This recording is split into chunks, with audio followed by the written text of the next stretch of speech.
नमस्कार मित्रों, आज हम गणित अध्यापन में तर्क शक्ति एवं मानसिक चित्रण में कैसे वृद्धि की जाए इस विषय पर चर्चा करेंगे, सीखेंगे। जहाँ तक गणित विषय में तर्क की बात है तो हम सब जानते हैं, सबसे पहले मुझे लगता है कि हमको आज ये जानना चाहिए कि हम आज किन किन बिंदुओं पर बात करेंगे इनमें। तो जहाँ तक प्रमुख बिंदुओं की बात है तो हम सीखेंगे आज की गणित में तर्क का महत्व क्या है, हम सीखेंगे सामान्यीकरण क्या होता है, कैसे होता है। हम ये भी सीखेंगे कि तर्क के प्रकार क्या होते हैं। तर्क के जो दो प्रकार होते हैं, आगमनात्मक और निगमनात्मक, हम उन पर भी संक्षेप में चर्चा करेंगे। फिर हम सीखेंगे मानसिक चित्रण का जो प्रत्यय है, संप्रत्यय है, उस पर हम बात करेंगे। दृश्यीकरण भी उसी को कहते हैं। ये जो मानसिक चित्रण और दृश्यीकरण का संप्रत्यय है, हम इस पर चर्चा करेंगे।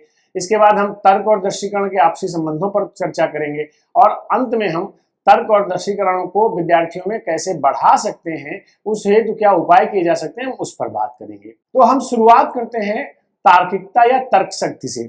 तो सबसे प्रारंभ में हमको ये जानने की जरूरत है, जो हम ये तर्क शक्ति की बात कर रहे हैं या तर्क की बात कर रहे हैं या तार्किकता की बात कर रहे हैं, ये क्या है।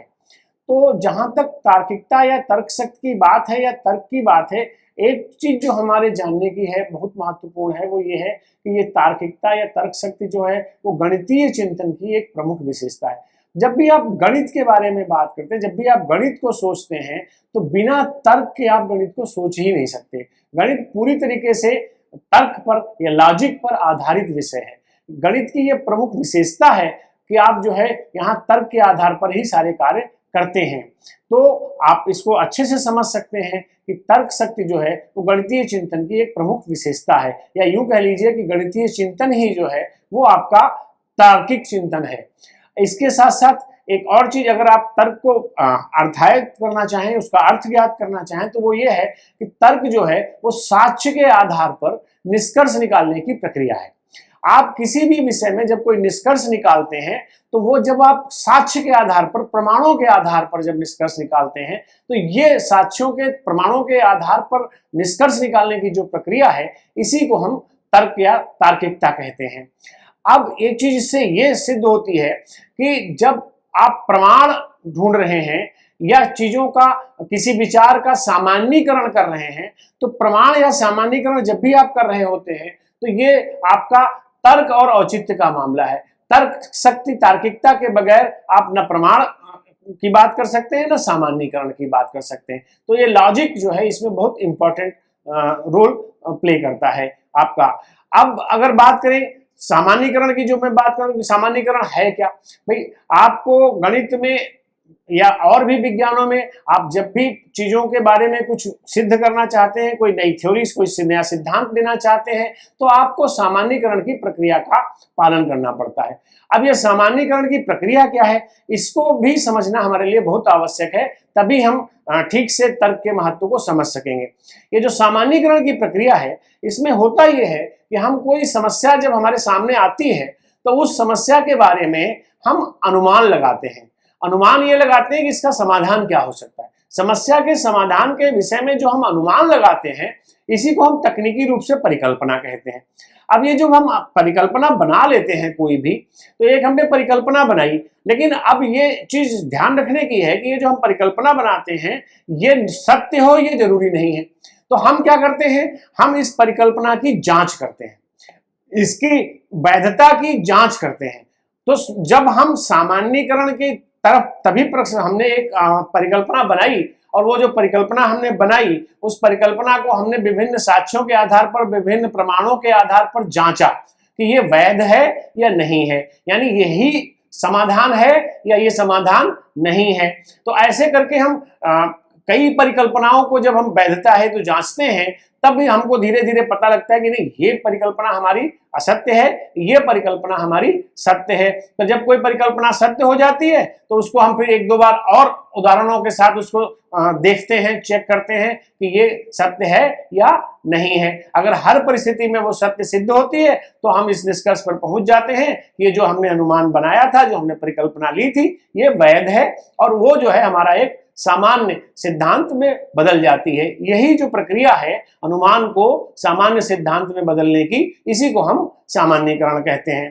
तो अब इससे आपको एक चीज और समझ में आती है कि जब हम अनुमानों को वैधता के लिए जांचते हैं तो ये अनुमानों को वैधता के लिए जांचने के लिए हमको दो तीन चीजों की जरूरत पड़ती है, जिसमें सबसे पहली चीज है तर्क या लॉजिक, दूसरा है प्रमाण साक्ष्य, और तीसरा है प्रत्युदाहरण। अब ये जो प्रत्युदाहरण है, देखिए तर्क आपको समझ आता है, प्रमाण आपको समझ आता है, प्रत्युदाहरण थोड़ा अलग है।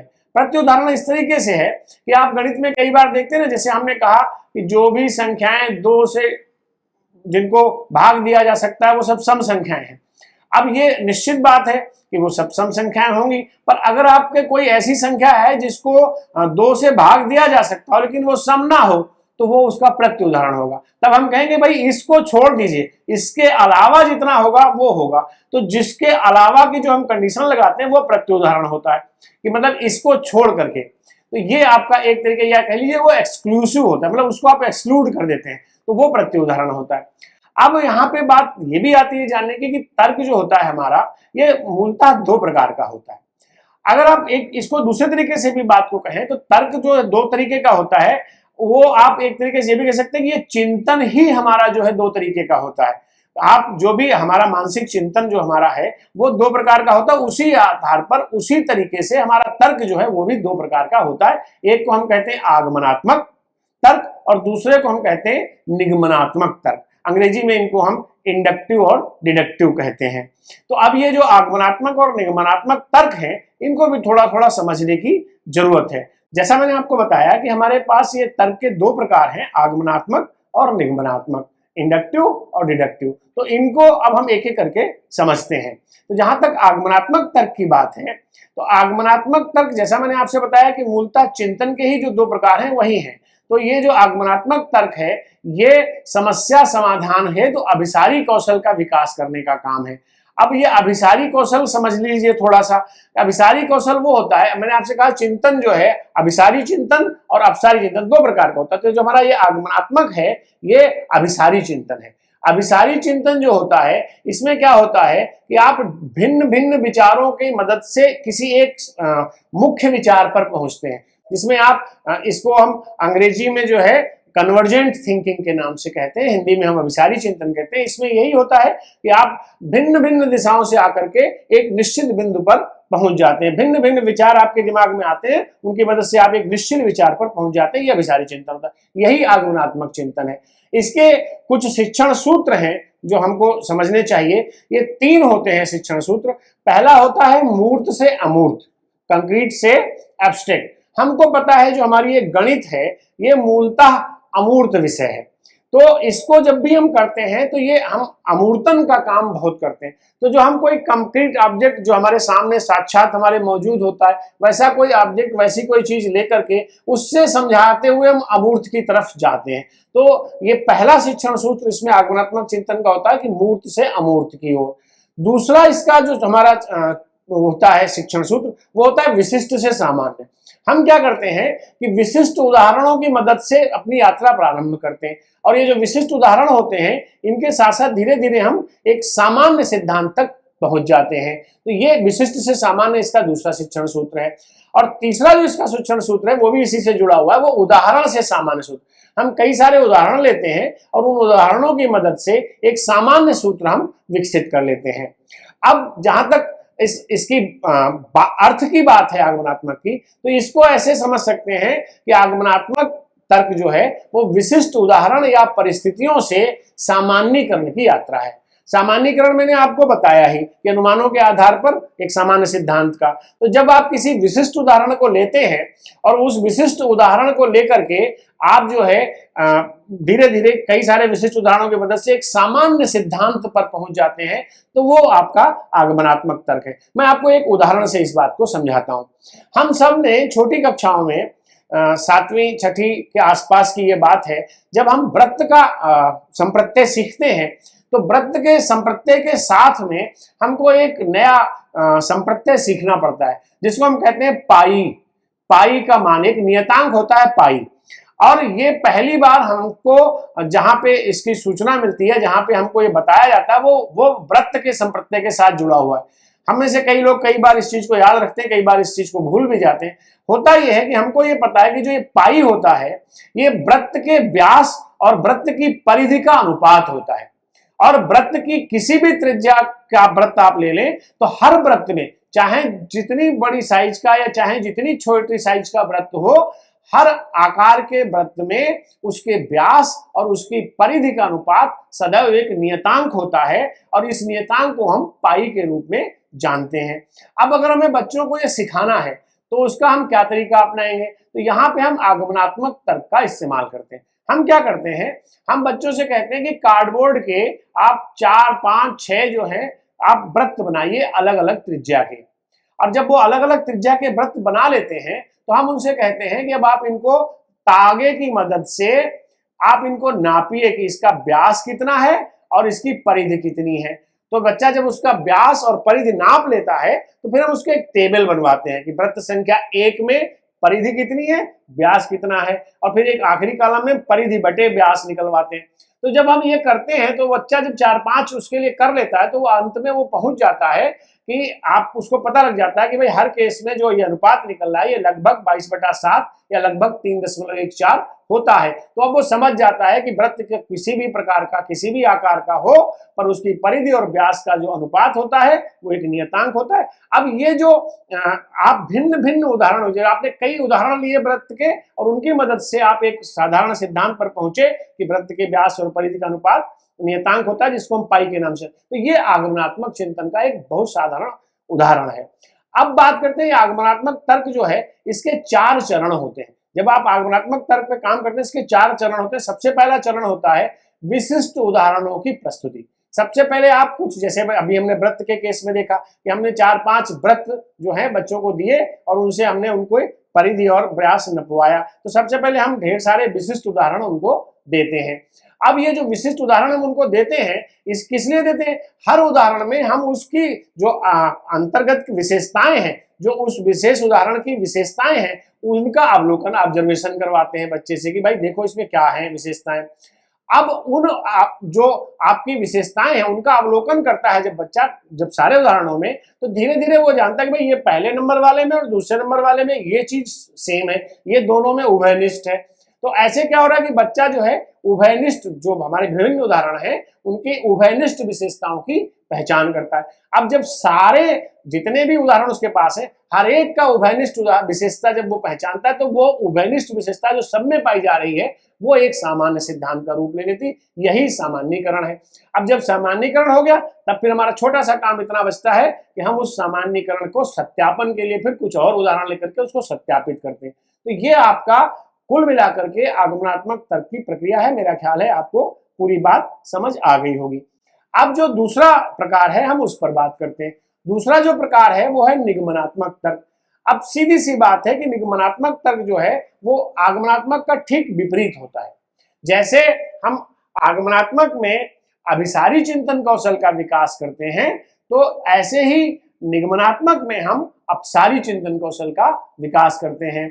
अब ये जो अपसारी चिंतन कौशल है, जैसे मैंने आपको अभिसारी बताया कि आप भिन्न भिन्न दिशाओं से विचारों को लेकर के किसी एक मूल विचार पर केंद्रित हो जाते हैं, इसका ठीक उल्टा जो है अपसारी है। अपसारी में क्या, कोई आपने एक विचार लिया, फिर उस विचार से आप ढेर सारे विचारों तरफ चले जाते हैं, उससे कई सारे विचार निकलते चले जाते हैं। तो ये जो है एक बिंदु से चारों तरफ फैल जाना, ये जो है आपका ये अपसारी चिंतन है। तो ये आपका निगमनात्मक तर्क का हिस्सा है। पहले हम कोई सामान्य सिद्धांत या कोई सूत्र या कोई कथन जानते हैं, बताते हैं, फिर उसको विशिष्ट उदाहरणों की सहायता से उसके वैध स्थापित करते हैं कि भाई देखिए इस केस में भी ये सच है, इस केस में भी ये सच है, इस वाले केस में भी सच है। तो ये जब अन्य कई उदाहरणों के द्वारा हम उसको वैध सिद्ध करते हैं तो अंत में हम निष्कर्ष निकालते हैं कि जो हमने सामान्य सिद्धांत शुरू में लिया था वो हमारा सामान्य सिद्धांत सही है। तो ये इसमें भी शिक्षण सूत्रों का इस्तेमाल होता है। अब जो शिक्षण सूत्र हैं उसमें भी 3 थे, इसमें भी 3 है, बट ठीक उल्टे हो जाते हैं। जैसे उसमें विशिष्ट से सामान्य था तो यहाँ हमारा निगमनात्मक में ये सामान्य से विशिष्ट हो जाएगा। मतलब हम सामान्य उदाहरणों की मदद से एक विशिष्ट सिद्धांत की तरफ जाएंगे। वहां हम मूर्त से अमूर्त की तरफ जाते थे, यहाँ हम अमूर्त से प्रारंभ करेंगे और मूर्त की तरफ यात्रा करेंगे। वहां पे उदाहरणों की मदद से सूत्र पर पहुंचते थे, यहाँ तीसरा हमारा जो शिक्षण सूत्र होगा वो सूत्र से उदाहरण का होगा। यहाँ हम पहले एक सूत्र लेंगे, फिर उसको उदाहरणों की मदद से सिद्ध करेंगे कि ये सही है। अब हम जैसे हमने आगमनात्मक में पाई वाला उदाहरण लिया था, पाई के मान का, वह उसी उदाहरण को अगर आप देखें तो जब आप निगमनात्मक तर्क की मदद से उसको देखेंगे तो निगमनात्मक तर्क में क्या होगा कि अब हम जैसे वहां हमने क्या किया था कि अलग अलग आकार के वृत्त लेकर के हमने उसमें उभयनिष्ठ विशेषताएं ढूंढ करके पाई का मान निश्चित किया था कि भाई नियतांक होता है। अभी हम क्या करेंगे, हम बता देंगे, हम पहले बच्चे को बता देंगे कि पाई जो है वृत्त के व्यास और उसकी परिधि का अनुपात सदैव एक नियतांक होता है जिससे पाई कहते हैं, जिसका मान 22/7 या 3.14 या 3.4 होता है। उसके बाद कहेंगे अब आप अलग अलग उदाहरण लीजिए, अब आप अलग अलग वृत्त बना के सबने नाप के देखिए, वेरीफाई करिए कि है कि नहीं है। तो बच्चा आप वेरीफाई करेगा, 4, 5, 6 जितने भी वो वृत्त बनाना चाहेगा उतने बना करके अब वो उसी चीज को वेरीफाई करे। वहां वो खुद सर्च कर रहा था कि होता क्या है, वहां वो उभयनिष्ठ विशेषता ढूंढ रहा था, यहाँ उसको पहले से पता है कि ऐसा है, वो केवल उसका सत्यापन कर रहा है और सत्यापन करके उसकी वैधता स्थापित कर रहा है। तो ये अंतर है। अब मेरा ख्याल है अब आप दोनों चीजें, आगमनात्मक तर्क की प्रक्रिया और निगमनात्मक तर्क की, और दोनों तर्क किस प्रकार के होते हैं, मेरे ख्याल से आप भली भांति समझ गए होंगे। अब जो दूसरा संप्रत्यय मैं आपसे जिसकी चर्चा करना चाह रहा हूं वो है मानसिक चित्रण या दृश्यीकरण। हम अक्सर चीजों को हम अपने दिमाग में कंस्ट्रक्ट करने की, हम अपने दिमाग में उसका चित्र बनाने की कोशिश करते हैं। तो ये जो अपने दिमाग में चित्र बनाने की हम कोशिश करते हैं चीजों की, यही मानसिक चित्रण है या दृश्यीकरण है। जैसे हमको किसी ने कहा कि भाई त्रिभुज, तो हमारे दिमाग में तुरंत एक त्रिभुज का ये जो कहते उसकी आकृति है वो हमारे दिमाग में बन जाती है। जैसे हमने शब्द सुना त्रिभुज, हमारे दिमाग में आकृति बन गई। जैसे ही हमने शब्द सुना वृत्त, हमारे दिमाग में आकृति बन गई। तो ये जो है आपका, ये है हमारा दृश्यीकरण, या इसी को हम कहते हैं मानसिक चित्रण। अब ये जो मानसिक चित्रण या दृश्यीकरण का सिद्धांत है, ये गणित के सीखने में इसका बहुत महत्वपूर्ण रोल है, बहुत महत्वपूर्ण भूमिका है। अब ये कैसे महत्वपूर्ण, देखिए आपको हमको सबको पता है कि बच्चे जो हैं जब पियाजे की पूर्व संक्रियात्मक अवस्था में होते हैं, उसी समय से वो घटना एवं वस्तु को मानसिक रूप से प्रतिचित्रित करना प्रारंभ करते हैं। ये जो मैं चित्र बनाने की बात कर रहा हूँ दिमाग में, ये चित्र बनाने की प्रक्रिया आपके प्री ऑपरेशनल स्टेज से ही स्टार्ट हो जाती है। वो घटनाओं के और वस्तुओं के चित्र अपने दिमाग में बच्चे बनाना शुरू कर देते हैं। ये हमारी स्थापित तर्क है, हम जानते हैं। अब इसका काम क्या है, आप जो हम कहते हैं कि गणितीय चिंतन, तो गणितीय चिंतन मैंने आपसे कहा कि वो चूंकि आपका अमूर्तन है, अमूर्त विषय है, तो हमको कई बार जो है मस्तिष्क का गणितीयकरण करना पड़ता है। मस्तिष्क का गणितीयकरण करने का मतलब यह है कि हम क्या करते हैं, जो भी गणित से संबंधित संकल्पनाएं हैं, गणित से संबंधित नियम है, उनको हम अपने मस्तिष्क में उनका एक कल्पना के आधार पर एक चित्रण करने की कोशिश करते हैं। और वो जो चित्रण हम करते हैं वो अमूर्त के अनुभवों के आधार पर भी हो सकता है और हमारी कल्पना के आधार पर भी हो सकता है। तो ये जो चित्र बनाते हैं, खास तौर से ये हमारा जो दैनिक जीवन में हम उपयोग करते हैं, दैनिक जीवन में जो हम काम करते हैं, उन दैनिक जीवन के कामों और उपयोगों के आधार पर हम ये जो मानसिक चित्र बनाने का काम करते हैं। और ये जो चित्र बनाते हैं, इसमें एक चीज और ध्यान रखने की बात है, जो मानसिक चित्रण है इसका तर्क से बहुत महत्वपूर्ण होता है, बिना तर्क के ये नहीं होता। तो इसका जो आधार है वो सदैव तर्क होता है। ये ध्यान रखने की जरूरत है कि हमारा जो मानसिक चित्रण का आधार है वो सदैव तर्क है, तर्क के अलावा कुछ नहीं है। बिना तर्क के हमारा मानसिक चित्रण नहीं है। अब एक चीज और ध्यान रखिएगा, जीवन में आसानी के लिए ये बहुत महत्वपूर्ण है। हमारे जीवन में आसानी के लिए गणितीय चिंतन बहुत महत्वपूर्ण है, और गणितीय चिंतन की महत्वपूर्ण होने का जो प्रमाण है वो उसके लिए आवश्यक जो है वो आपका मानसिक चित्रण या दृश्यीकरण है। अब इसको एक बहुत साधारण उदाहरण से हम समझते हैं। खरीदारी हम सब करते हैं, हम मार्केट जाते हैं, बाजार जाते हैं, कुछ भी खरीदने के लिए, मान लीजिए सब्जी खरीदने के लिए गए या मान लीजिए कोई सामान खरीदने के लिए गए, तो जब भी हम खरीदने जाते हैं तो हम क्या करते हैं, भाई उसने आपको बताया कि ये 30 रुपए किलो है कोई चीज, और आपने 2 किलो खरीदी, तो आप क्या करते हो, आप कागज पेन लेकर या कैलकुलेटर लेकर तो नहीं जोड़ते हो, आप दिमाग में ही उसका चित्र बनाते हो और दिमाग में ही उसको तौल लेते हो और दिमाग में ही आप उसको जोड़ लेते हो। ये जो दिमाग में आप कर रहे हो यही दृश्यीकरण है। और कैसे कर रहे हो, आधार क्या है, तर्क है, बिना तर्क के आप नहीं कर रहे हो। तो ये तर्क जो है ये दृश्यीकरण का मूल आधार है, और तर्क और दृष्टिकरण जो दोनों चीजें हैं ये गणितीय ज्ञान को मान्यता प्रदान करने के लिए बहुत महत्वपूर्ण है। इनके बगैर आप गणित के किसी चीज को आप मान्यता नहीं दे सकते। तो हम जो मानसिक चित्रण की बात करते हैं, ये गणितीय स्थितियों और तथ्यों का जो हम मानसिक चित्रण करते हैं वही दृश्यीकरण है। और उसकी मदद से हम क्या करते हैं कि दृश्यीकरण की मदद से हम कठिन समस्याओं को समझने में सहायता पाते हैं। कठिन समस्याओं को समझने में सहायता कैसे मिलती? हम क्या करते हैं, हम समस्या को छोटे छोटे घटकों में तोड़ने में सहायता पाते हैं, इस जो मानसिक चित्र बनाते हैं उसकी मदद से। अब यहाँ पे ध्यान रखिए कि जो ये मानसिक चित्रण या दृश्यीकरण करते हैं, इसके मूलतः 3 लक्ष्य होते हैं। पहला लक्ष्य होता है समस्या समझने में सहायता, तो इसका हम मानसिक चित्र बना करके समस्या को समझने की कोशिश करते हैं। दूसरा जो हमारा लक्ष्य होता है वो होता है प्रतिमान या मॉडल बनाना, हम दिमाग में ही उसका मॉडल बनाते हैं, उसका प्रतिमान बना लेते हैं। और तीसरा होता है उसी प्रतिमान और मॉडल के आधार पर हम समस्या समाधान के लिए युक्तियां तैयार करते हैं। अब वो जो सामान्यीकरण में हम बात समझ रहे थे, बिल्कुल वैसा ही प्रक्रिया ये है कि हम दिमाग में जो हमने चित्र बनाया है उसके आधार पर हम जो है एक उसका समाधान ढूंढने की कोशिश करते हैं। उसके लिए वो अनुमान और परिकल्पनाएं जो है वो ये सारा मानसिक रूप से ही चलता है। तो ये हमारा कुल मिलाकर के दृश्यीकरण का मसला है।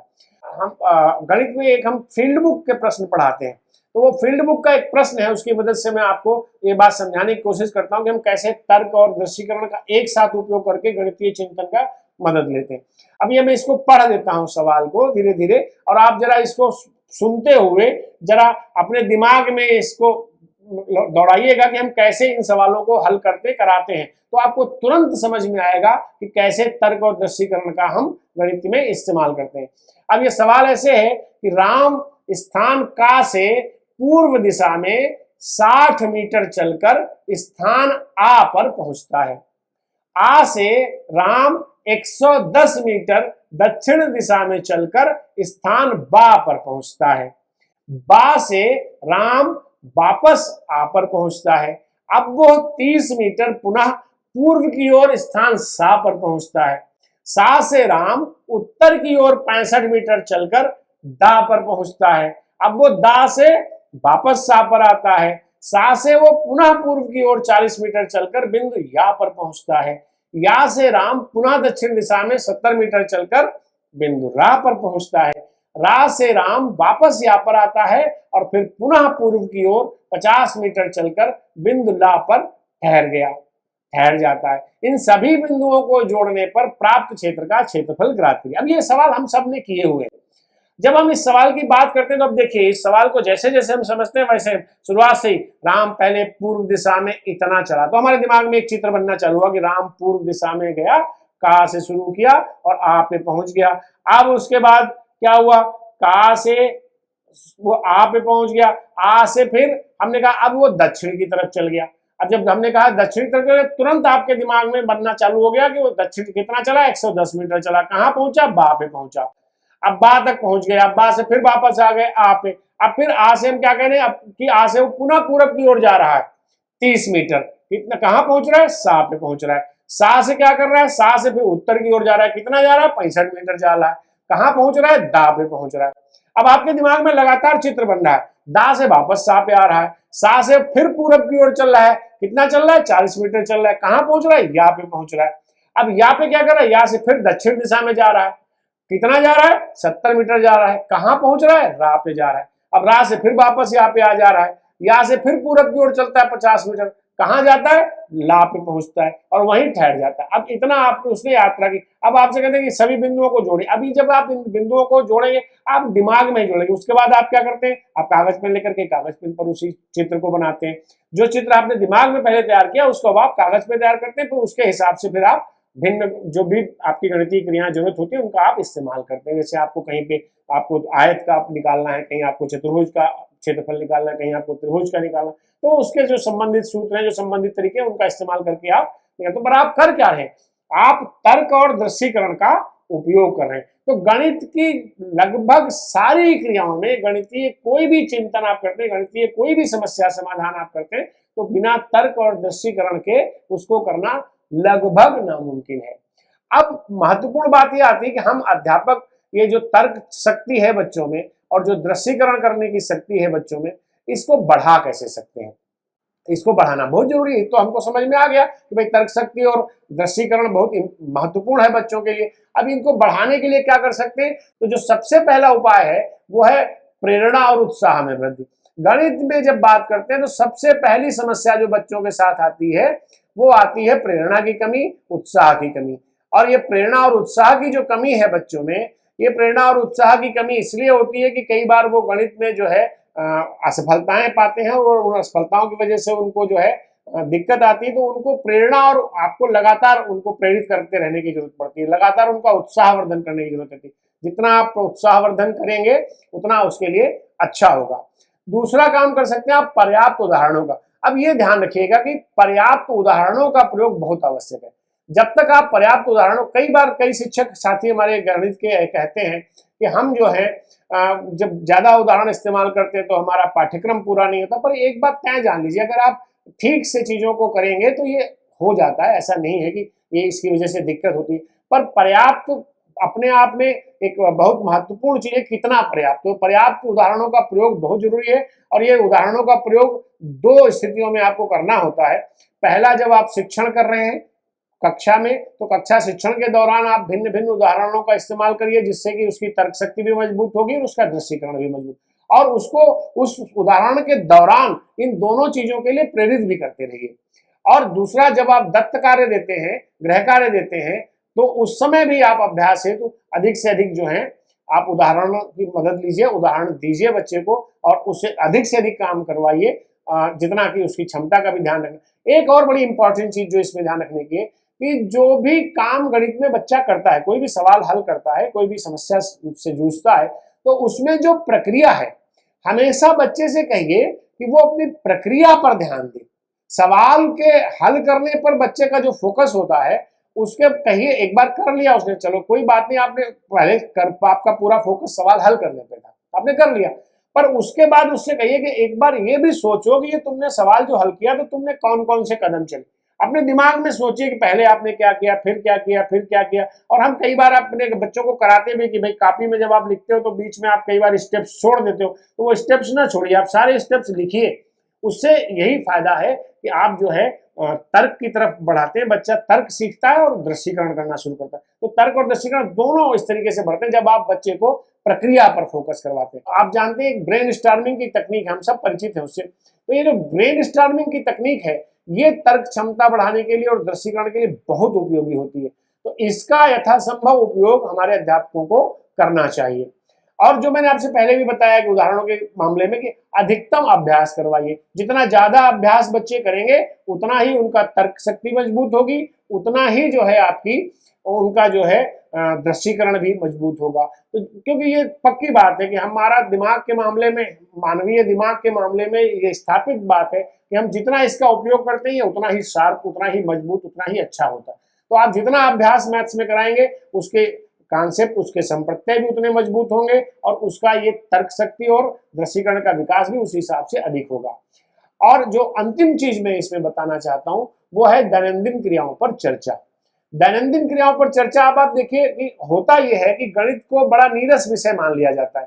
पर अगर आप हर दिन बच्चे से कोई एक काम उसने जो पिछले दिन किया हो उस काम की चर्चा करें और उस काम में गणित कहाँ थी उस पर चर्चा करें, और वो बच्चे को समझाने की कोशिश करें कि आपने कल जो है आप अपने बाबा के साथ बाजार गए थे तो आपने क्या किया, तो वहां पे आपने जो सीखा वो उसको आप गणित वहां कहाँ कहाँ थी वो आप जब सिखाते हैं तो इससे बच्चे की तर्क शक्ति और वो बहुत बेहतर होती है। तो कुल मिलाकर के अब मैं बात को समाप्त करना चाहता हूं कि आज तो हमने क्या क्या सीखा उस पर हम थोड़ा सा ध्यान दें कि हमने सबसे पहले गणित में तर्क का महत्व जाना, तर्क होता क्या है वो जाना, सामान्यीकरण की प्रक्रिया क्या होती है वो जानी, तर्क के जो दो प्रकार होते हैं आगमनात्मक और निगमनात्मक तर्क उनको हमने जाना, फिर हमने जाना मानसिक चित्रण या दृश्यकरण का संप्रत्यय क्या है, फिर हमने तर्क और दृश्यकरण का आपसी जो संबंध है उस पर बात की। इसके अलावा हमने अंत में ये चर्चा की कि तर्क एवं दृश्यकरण की जो क्षमताएं हैं ये बच्चे में हम किस तरीके से बढ़ा सकते हैं। बहुत बहुत धन्यवाद।